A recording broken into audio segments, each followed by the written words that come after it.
And I'm going to present one window. There we go. So just some more about culture and power. So if you'll recall from Monday, and again, you can always go back and look at the notes on that. I'd kind of wrapped up a bit with the problem of multiculturalism, the problem of having, I think I assume that's reasonably clear to everybody, what the meaning of multiculturalism is. Just that there are, especially different ethnicities that possess different cultures. But also, in a postmodern society, there are different groups of people, including people who are ethnically similar, who have very different cultural traits, and a nation state has to manage somehow to hold them all together to gain, again, it kind of goes back to those questions of legitimacy and power, to gain their consent of being ruled, and again, those nutty protesters with guns and big trucks present a certain problem for that. It's like even a conservative government isn't conservative enough for people who don't believe in science. I guess that's one way to put that or frame it. I wanted to kind of mention a couple other things though here, dimensions where culture intersects with power, or culture is important to the exercise of power, and that is in terms of ritual and power. So the important point here being that politicians perform rituals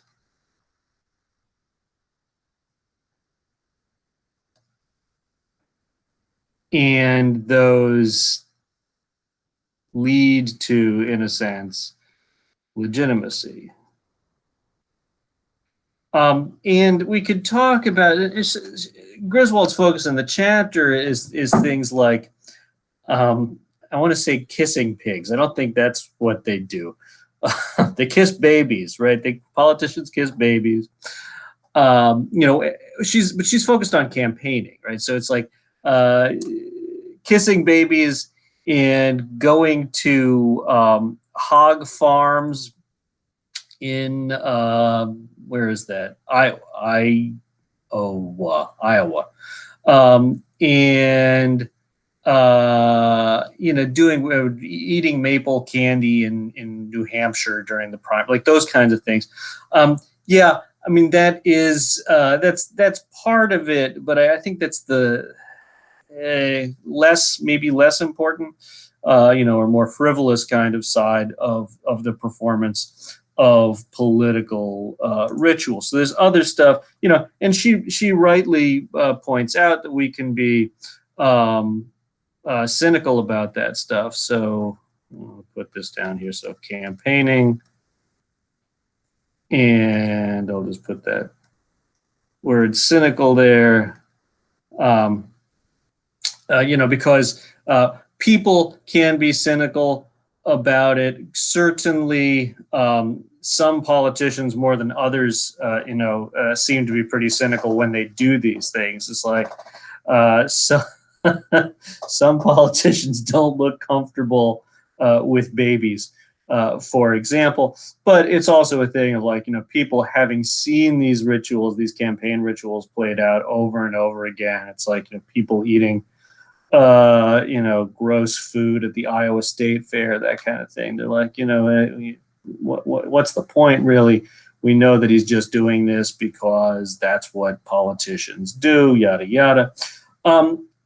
That's, I think it's not enough to leave ritual at that, though, because there are also, I'm not quite sure how to frame it. It's sort of the quasi religious ceremonies that politicians perform. And I'm just, focusing, within the U.S. Of course, there are others. She mentions the when the Queen opens Parliament in England, and they they check the basement for bombs and all that sort of stuff. I mean, it's a I would call it a quasi religious ceremony, because it is conferring legitimacy again.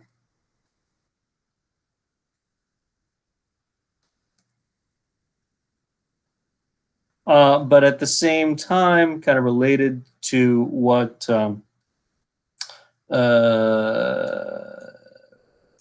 we'll talk about today with Zubrzycki, it confers legitimacy, but it also reinvigorates what Zubrzycki would call national myths. So the thing with the Queen and Parliament is that, I forget what year it was, but Guy Fawkes, that the guy who they make the anonymous mask about or for or like, he hatched this thing called the Gunpowder Plot to blow up Parliament. He was a revolutionary, wanted to blow up the English Parliament. And that's very much a part of the national myth in England. What they see as something important to their history, and so this sort of reinvigorates that national myth. I would say, the fact of having so we do this in the inauguration, right? So just sort of put some examples here. So the inauguration, the State of the Union, those kinds of, sometimes we call it political theater. And we could, you could do a sort of a real kind of heavy cultural analysis of these sorts of things. But like in the inauguration, you have the president swear on a Bible, and often it's like some kind of, like Thomas Jefferson's Bible. What's the point of that? I mean, the point of that, in part is to sort of confer, at least for part of the populace, that that God is watching over the nation, right? And that is an important part for a lot of people of the American mythos, is that we are God's chosen people, or it's something about, in the State of the Union, he's addressing the Congress, so it has to do with the separation of powers and the sanctity of the institution, et cetera, et cetera. So we have those kinds of ceremonies, and I would suggest as well, again, Griswold's point tends to be that all of this stuff is old hat because political audiences are smart, and they see through bullshit, and they see it as theater rather than something spiritual or uplifting. I think she's wrong about that, and again, this may be because I think the last edition was like 2015 or 2016. She just hadn't seen the 2016 election yet. But a lot of us are now on this sort of theme, or looking at this theme, especially of Trump supporters. But really, I think this applies to many politicians. So if you look specifically at rallies, these you could call them collective effervescences. So you go back to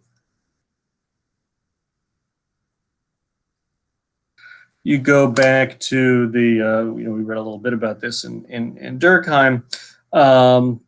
This idea that you have this huge party that really invigorates a certain set of symbols. So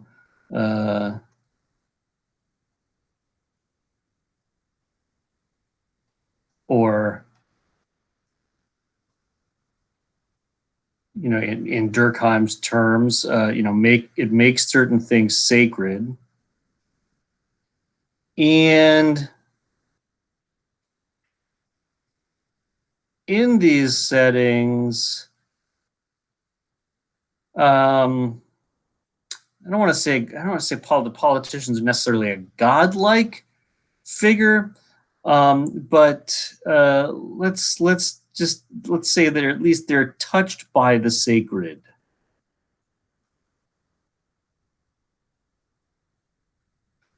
And again, now this is clear.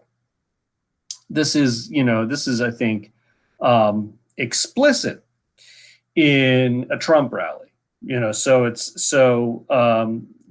see these Trump rallies, that they're ready, they're primed to be like, lock her up. They're primed to say, build that wall, right? And those have become, in a sense, sacred symbols or incantations or slogans. I mean, it's almost like their Hail Mary or their what are the other rosary prayers? Our Father, full of grace, those sorts of things. It's almost like they're saying prayers. It's almost like the Trump rally is a religious congregation, and they're getting their dose of the spiritual, or they're getting their dose of manna from their spiritual leader in Trump. And in doing that, it imbues him with a certain sacredness. And I think that's pretty explicit in those rallies. But I don't even think that that's just a Trump thing. So she does mention the Obama election night rally in Grant Park. Definitely Obama had some of that similar air to him. And I would say too, like people like Sanders as well. The folks don't chant lock her up or anything like that at the Sanders rally, but when he talks about free whatever, right? So it's like, we're gonna have universal health care. The crowd goes wild, right? We're gonna get rid of student loan debt. Woo! This is like, these are these symbols that the politicians rely upon to invigorate their crowds, and again to sort of get people thinking of the politician as this sort of special, almost sacred individual. And we need, and this is at the big scale, with when we're talking about presidential rallies. But you see this sort of crap, again, going back to like our unit on organizational cultures. You see the same sort of stuff going on in corporate cultures, where they'll have like a big meeting for all the associates, and the CEO comes out. Like, ooh, I don't know if you've watched like Apple used to have these things. I don't know if they do anymore. Apple used to have like this annual sort of conference, and it would be like a big, oh, Steve Jobs is coming out, and like, ooh, and there's the Apple symbol, and he premieres the new like fancy iPod, whatever, iPhone, and everybody's like, ooh, and now that's a new sacred little toy that the Apple cult gets to have. Again, the point being just that the exercise of power. I don't know if it largely depends on having rituals, but having rituals allows for the sort of the smoother exercise of power, or for the reinvigoration of powerful figures. So wanted to cover that, and just one last thing that she doesn't really touch on. I'm going to call it, I'm going to refer to it in Bourdieu's terms. And this is, so the habitus is, if you'll recall, it's this sort of collection of dispositions and behaviors, preferences, tastes, speech patterns, etc., that one develops, through socialization. But the way that he puts it is, that it's specifically from your socialization in a particular group, in a particular part of society, and his point with that is that some habitus are associated with being more powerful.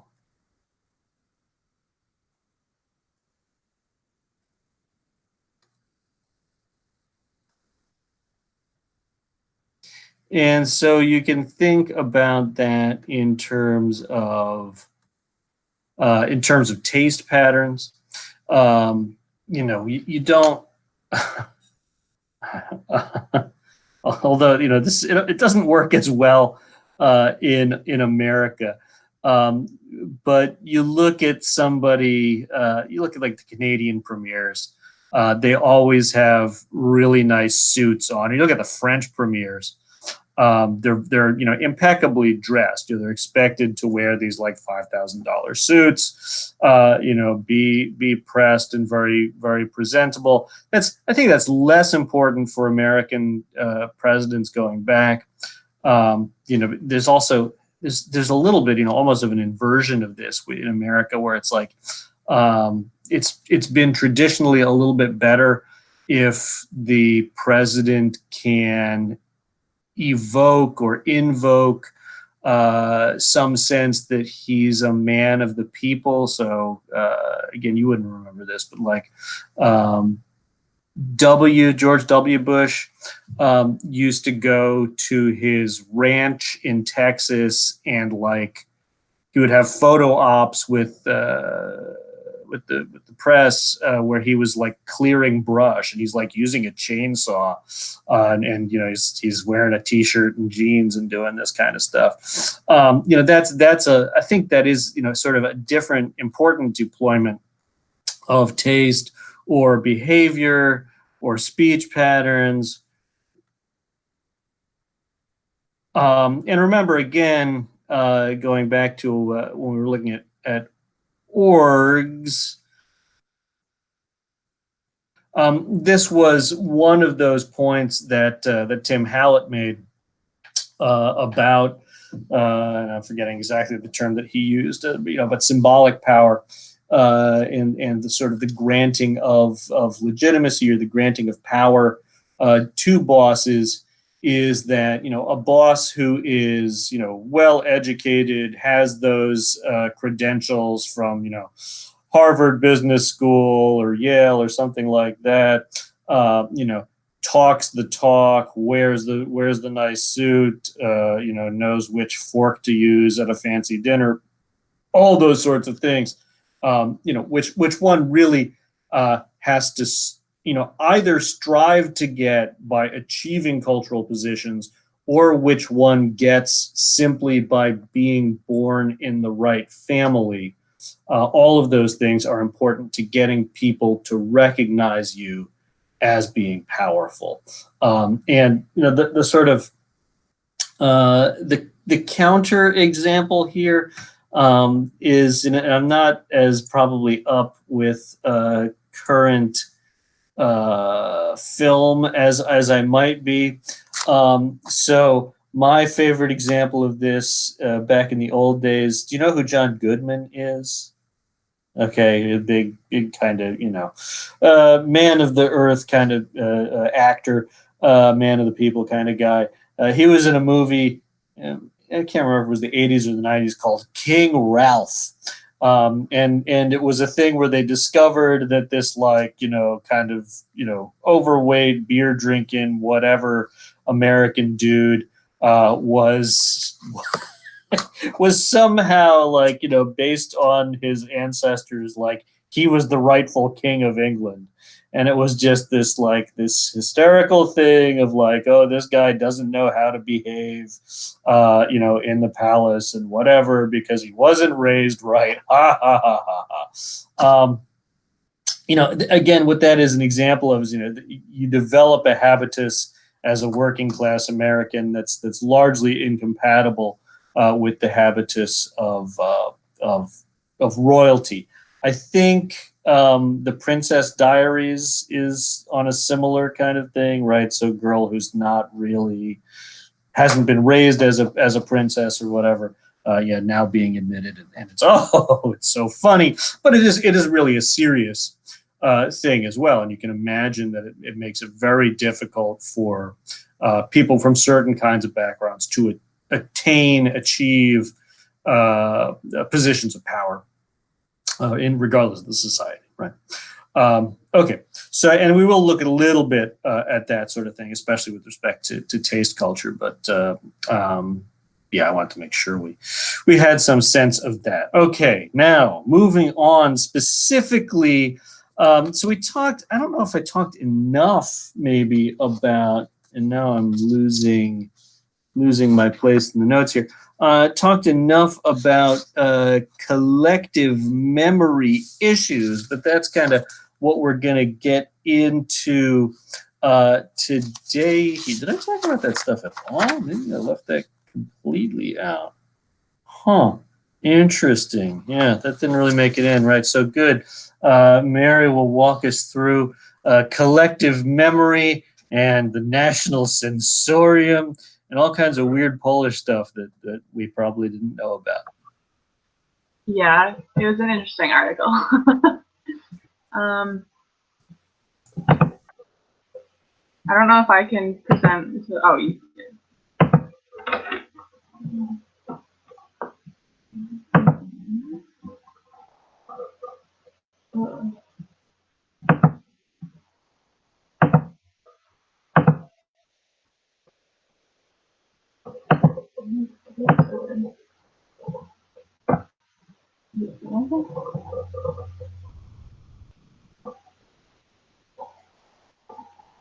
Is it working? Can you see my screen? Okay.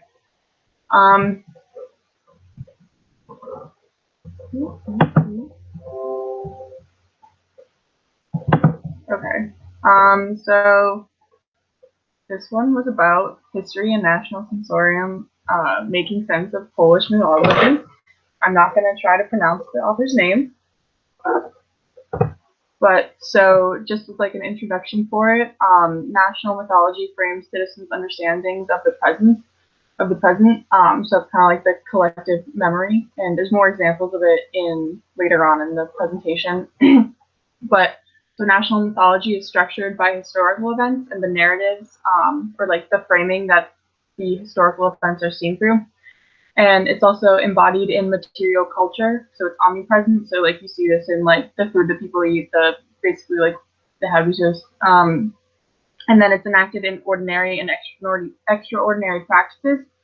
And so one thing that the author mentions is that even though it's historically constructed, the extent to which national mythologies can shape national identity or mobilize toward nationalist action depends on the specific historical context in which they are deployed, so it's the framing of it. And this paper kind of talks about how the historical and everyday are joined in making of a national identity.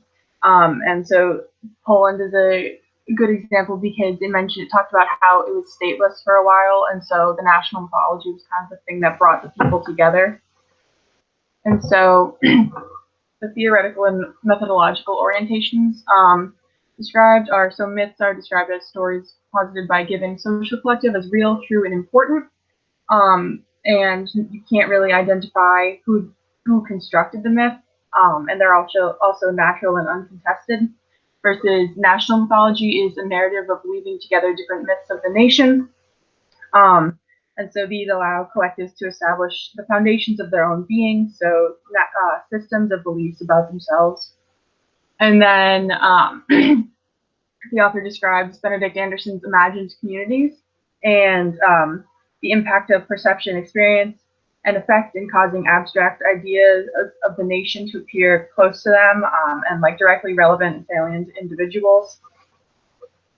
So that's kind of the idea of like bringing the stateless Poland together. And then Michael Billig has shown that myriad daily practices constitute the banal nationalism, which is ideological habits that enable established nations to be reproduced, providing the mental wiring that can be switched on to ignite intense nationalist reactions or hot nationalism. And the national mythology is also not just like in texts or oral traditions, but like I mentioned in the previous slide, it's also part of visual culture, which is just as important as like the textual and oral culture. And then the author uses qualitative methods to like conduct this. I think they were in Poland for like 2 decades or something like that, and they did ethnographies and fieldwork and stuff like that. And so it talks about how historical image has proved far more convincing than historical fact in Polish national mythology. And there were 2 different but reinforcing myths that kind of guide the article. So Poland believes it's intrinsically Catholic. They kind of believe that they're like the chosen people and that they are also all martyrs. And this can be seen in like a lot of the examples in history that the author provides in this. And so there were 2 historical events that were kind of the most significant in creating this national mythology. So in 1653, it was essentially the consecration of the icon of the Queen of Poland imagery and kind of her cult following. And then in 1683 is when it was kind of confirmed or made into being a martyr country. Yeah, they give a lot of like historical jargon and names that I can't pronounce. And so because it was kind of like a stateless nation, and they were limited in like their publishing and freedom of organization, their religious worship and practices provided like a significant space for them to affirm their sense of community, and they kind of like were the carriers. The Catholicism was the carrier of the Romantic civil religion, and the Messianism kind of gave the framework for the Polish people under different partitions, and like also the framework for interpreting Polish history in its entirety. So this is kind of the chosen people and all that kind of stuff. And it was just reinforced by a lot of different historical events.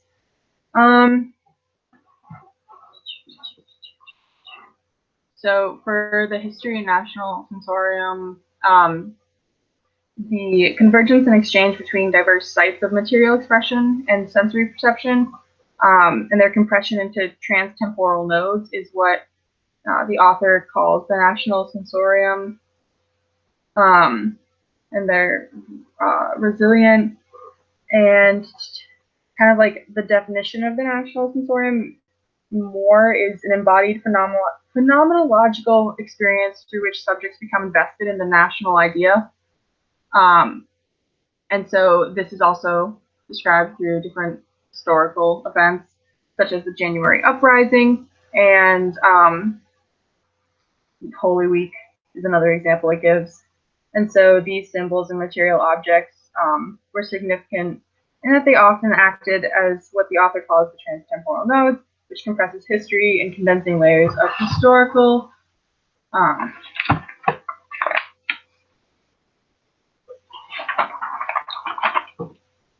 narratives and myths into like a single object. And so the upper class and the lower class, even though upper class usually has like more of a hand in constructing history, the author described how the lower class actually kind of like reinforced the history that was kind of in the national mythology, because they were the ones carrying out these practices and rituals in their everyday lives. So it just kind of shows that even though the like national myths were inscribed in popular and folk culture, or they were like seen in both the upper and middle class. And so sensing the nation, like I said before, it was kind of like a stateless nation, so they needed like a tangible signs of it being one community and bringing the people together. And so that was done by these like national myths of them being like the chosen people, and martyrs and that kind of thing. And then the imagined community again is created by the shared ideas that they had. It's significant in rendering abstract ideas concrete and creating effective bonds among subjects, as well as being subjects of the state and the stateless nation, between subjects and the stateless nation. And then there was the example of one of the respondents was like taking a train into Poland, and as they were going to the countryside, they like heard Chopin, which is the composer, musician guy, and they described how it's kind of what is it? It's synesthesia, which is like you basically like your senses are entwined. So this piece of art is actually someone that has synesthesia. How it's pronounced. She paints music. So this one on the slide is Radiohead, their song Lucky. And so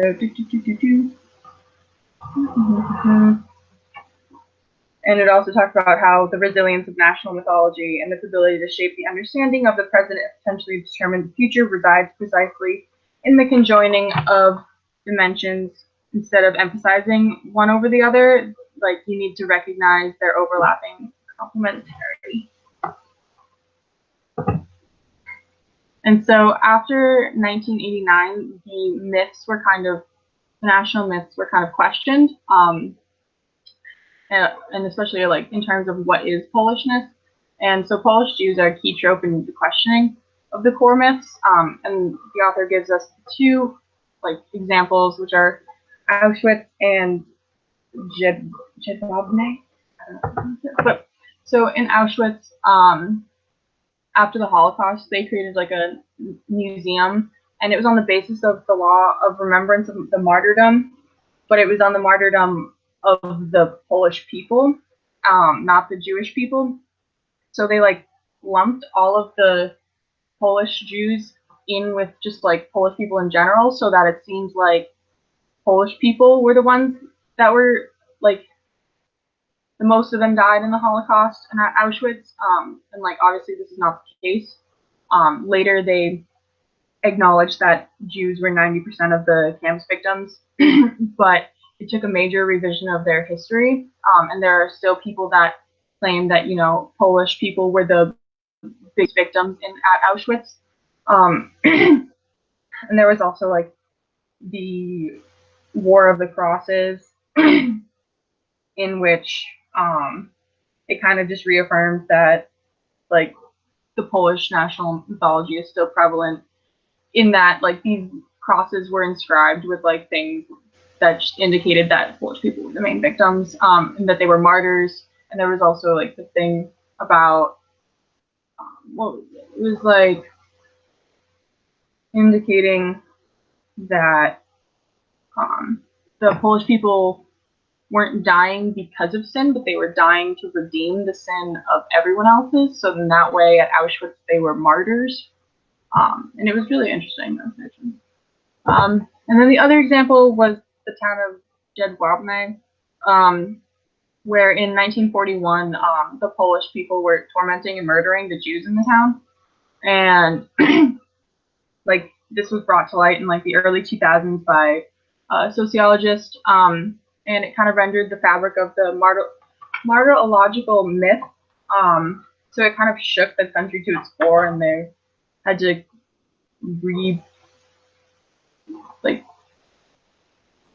figure out how to look at their mythology again, because now it was kind of evident that they were responsible for they were like, what is it they said, I don't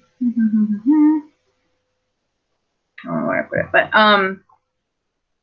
there was also like the controversy of the memorials. So the Jewish people that died there were, they constructed a memorial, which is the one on the right, and then later on, the Polish people constructed a memorial, which is the one on the left, and it was a clear response to the official memorial to the Jewish victims, not only emphasizing Polish martyrdom to counterbalance that of the Jews, but insinuating that Jews, as accomplices of Soviet crimes, were responsible for Polish suffering.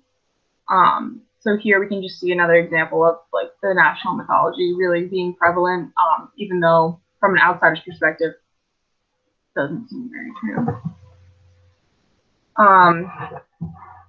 And then there were like, now we see contradictions to the national myths, in that country tension, fissures, and lines of division run deep.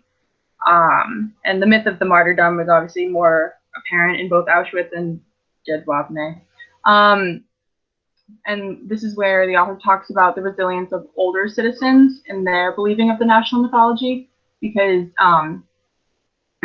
younger generations are more questioning of the national mythologies, whereas the older generation is more like, this is the way it is, this is who we are. And so historical context and experience of the receiver shape how they like interpret national mythology. So the older generation, because they lived through it, they're more likely to believe in the national mythology, but the younger generation, they didn't live through it. They just kind of grew up hearing about it. And so it's more profane, and it's viewed as history versus sacred for the older generations.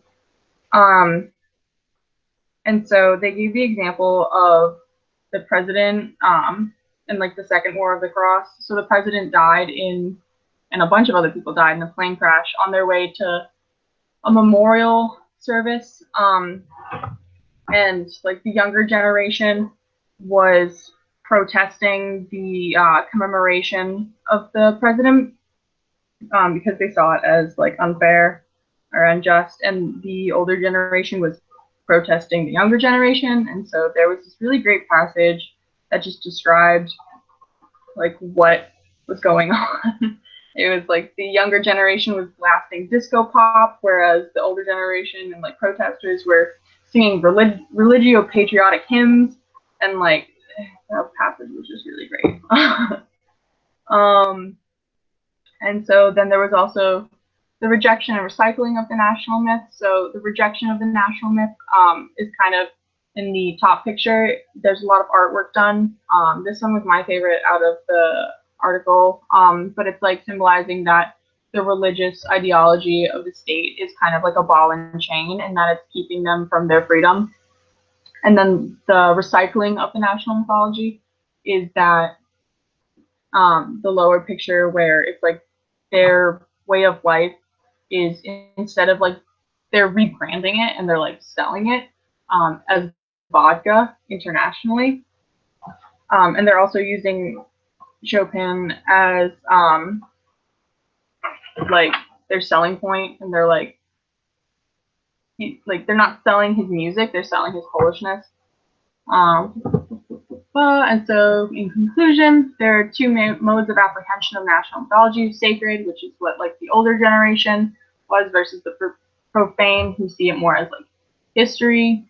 And then the sentiments of national belonging are really shown through the national mythology, or national mythology shows sentiments of national belonging. And even though they might reject or recycle the national myths, they remain in circulation, such as, making them into artwork or selling them as vodka. And so here are some discussion questions. Do you think America has a national mythology?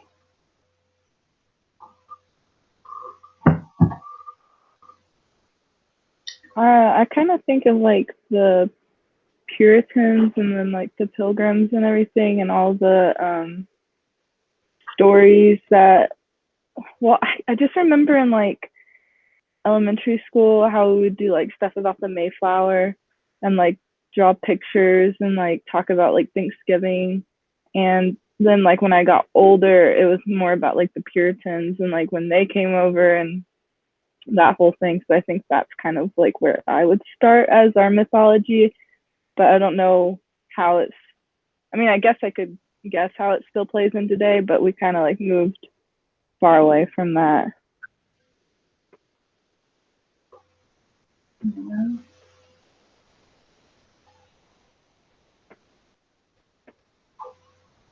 Are there any places where you can like see the national mythology in the U.S. still incorporated into everyday life? I mean, like the case of like presidency and like all the rituals that are like into that and everything. That might be one place where it's pretty evident of like the national mythology. Well, and also like, as you brought up the Mayflower, right? Like at least once a year, we have to remember the Pilgrims and having a turkey and all those kinds of things, right? Thanksgiving, Yeah. And also Puritan ideologies of like nudity, for example. Like Americans are still like, oh, nudity is like, so bad, and that comes from like Puritan ideology, where in like other countries like nudity isn't seen as like sexual. I don't know, that's the first one that came to my head at least. Good point.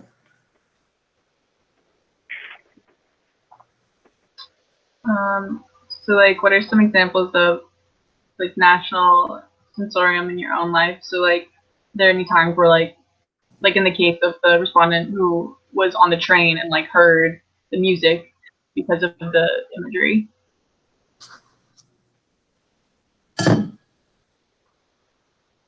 Anyone experience that in their own life? Like the national anthem. I don't know.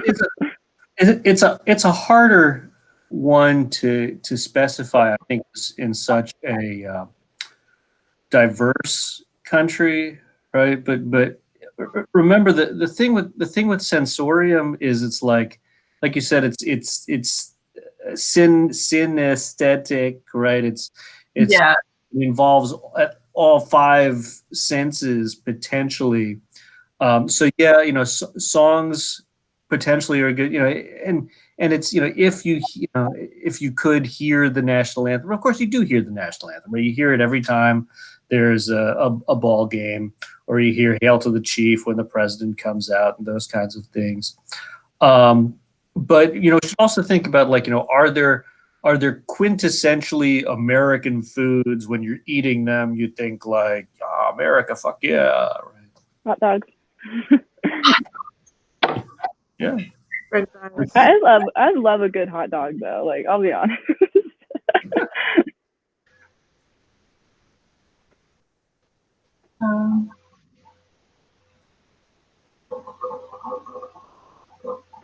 What do you think has led to the concept of selling mythology in today's world? How does this influence mythology itself?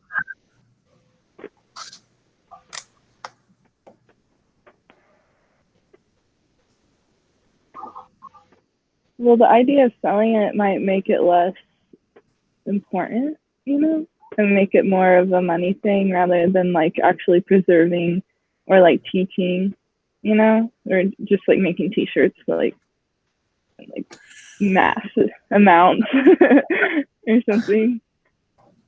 The American flag swimming trunks.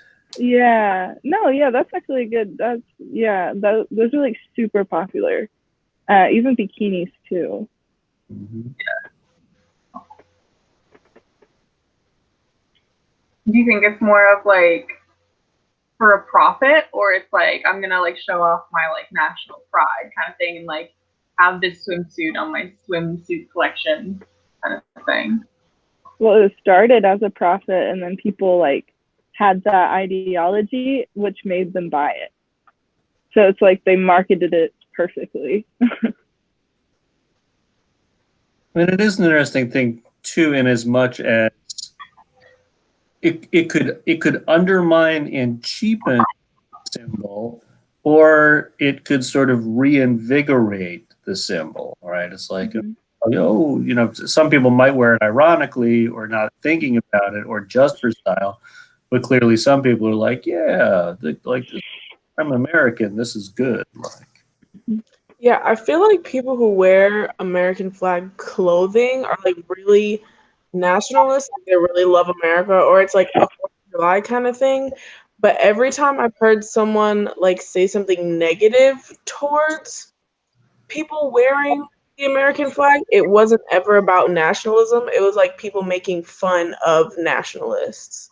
It was like, you're not supposed to wear the American flag on clothes, so you can't really be that much of a nationalist since you don't really care about your flag, like stuff like that.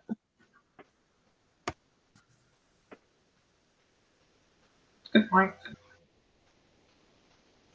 And then why do you think younger generations do not accept or are more skeptical of national mythology? They give like a couple reasons in the article, just like because they didn't live through it, kind of thing. But are these, is it being replaced with new national mythologies, or is the whole concept just kind of like in decline? What do you think?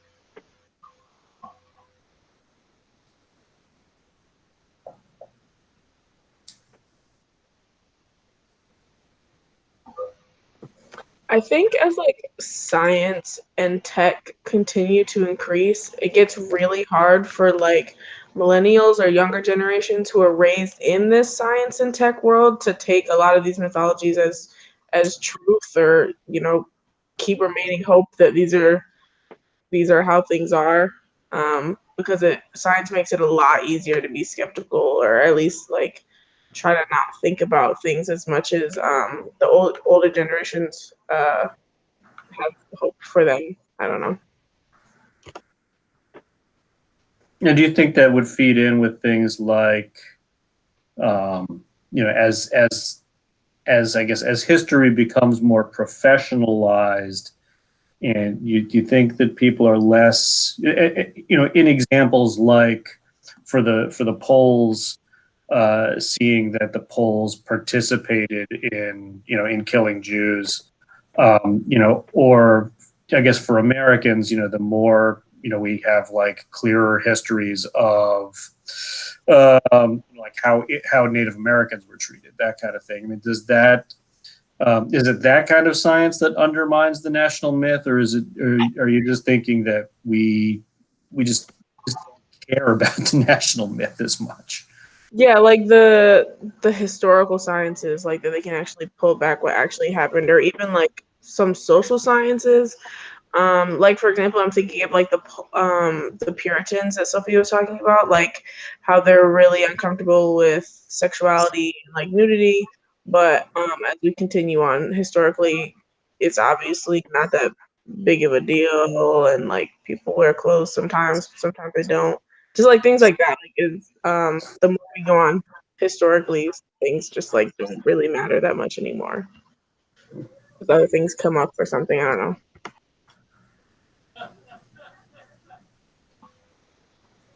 I mean, we are a little sorry. We're a little spoiled as Americans, in not having had real national hardships, in the ways that the Poles did until, and it's not just, um, uh, it's not just through World War II, right? It's all the way through 1989, right? So they lived under communism, essentially under the control of the Soviet Union. So there are plenty of adults. I mean, I have friends who grew up in the Eastern Bloc. There's even a professor or two around here who grew up in the Soviet Union who can tell you that really sucked. And they might be more grasping onto those mythologies, whereas I don't know, Americans really haven't suffered, I think, until now for a long time. I was gonna say we're suffering now. No, I'm kidding. It's not even that bad, comparatively. But also, I'm privileged in my area, so maybe I don't know the extent. Right. Well, and Joel, that's a really good point, right? White Americans, right? So it's only, what, 50-ish years of civil rights, and with a lot of, not enforced civil rights at the same time. So that's, and that's a point that Griswold brings up as well. So the mythology of white Americans is very different than the mythology of African Americans.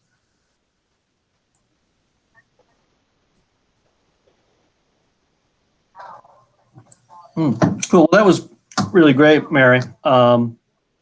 You brought up a lot of really kind of interesting points, and those are good discussion questions, and really the kind of stuff I want you to be able to think about. Because Poland in and of itself is a pretty fascinating case, but it is these questions of national mythologies that are really, they're applicable to all countries potentially, right? To have a country, you have to have it, and obviously it doesn't have to be this very religious, Catholic, funny martyrology thing that the Poles have had, but you can develop secular ones as well. So, even within America,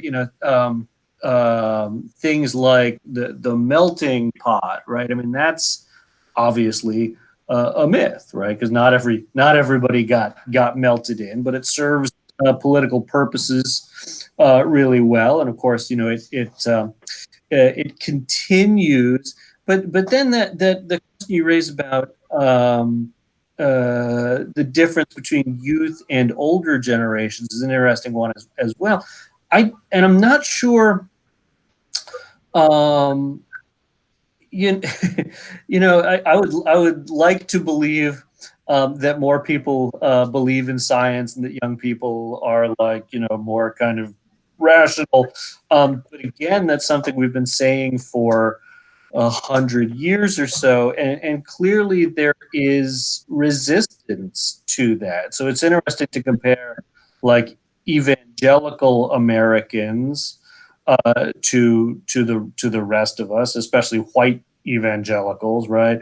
Who still hold on to, or really want to hold on to, I think, almost a 1950s or 60s version of the national mythos that that came over on the Mayflower, and everything was cool, and Indians were like barbarians, like they are in John Wayne movies, and America has just been this kind of uncomplicated melting pot, and Mexicans are the really fucked up ones, right? Because Mexicans haven't integrated as much, and so we have every right to be angry at their immigration and their behaviors because they're not melting in like our forefathers did, or something along those lines, or even what the Ann Coulter called them. She said that her ancestors weren't immigrants; they were. I don't think she used the word pioneers, but it was something like that.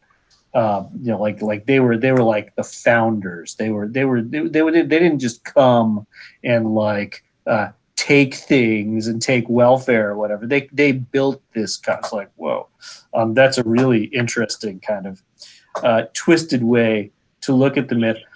The other thing that I wondered though is even with Zubrzycki's case in Poland is whether those young people, as they get older, won't buy into myths more. Yeah. And I think we see some of that, like boomers. They were very like iconoclastic and don't trust anybody over 30. When they were young people, and then they all past age 30 and got into their 50s and 60s and 70s, and now I think they're more of them are buying into the national mythos. I think it's a comforting thing as you get older, which who knows, as you all get older, you might buy into it as well.